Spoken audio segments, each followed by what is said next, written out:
me, healthcare, the discussion about healthcare is not theoretical, right? I mean, it's not just a bad bill, and it's not just a bad bill that Elise not only voted for, but was lining up votes for. So first and foremost, I'm not sure that people understand that it wasn't just that she voted for it, but in fact that she was the whip and was lining up votes. So I think that that's important for people to know. The other thing that's important for people to know is the impact on individuals, which would be 83,000 people in this district, are at risk of losing their insurance, but it is also that we will lose nursing homes potentially, and we will lose, there's a federally qualified health center, which people don't even know. They might just call it a clinic. That is funded through federal money. That is a lifeline for people for health care and primary care in this community. The hospitals are at risk of closing.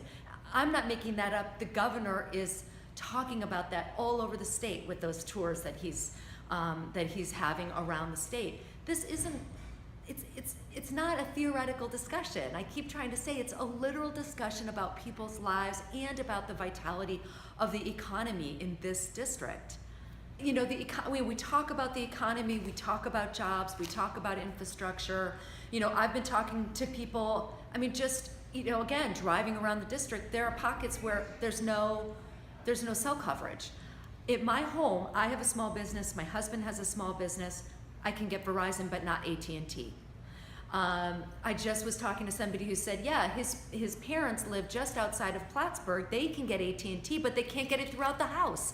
How can you run a small business? And we really talk about that in the region, right? About working at home and being able to communicate to California or whatever, or sell our products. How can you do that without cell coverage? So first and foremost, the infrastructure in terms of internet and cell. Secondly, the safety issue. I was driving home and, we know it's been pouring rain. It's pouring rain. What if I had an accident? There's no coverage. And the winter, and people are, they're hiking, they're boating, they're doing all those things, but they have no emergency cell coverage. So I think, those are the kinds of things that as a person who lives here, we think about every day. I've lived here for 30 years. I've spent my professional career here, building the community, working in the community, and working for people and helping them access health care and education. And, those are the things that are important to me. And I think, and as a legislator, right, serving 8 years as a county legislator, those are the things that I bring to this position.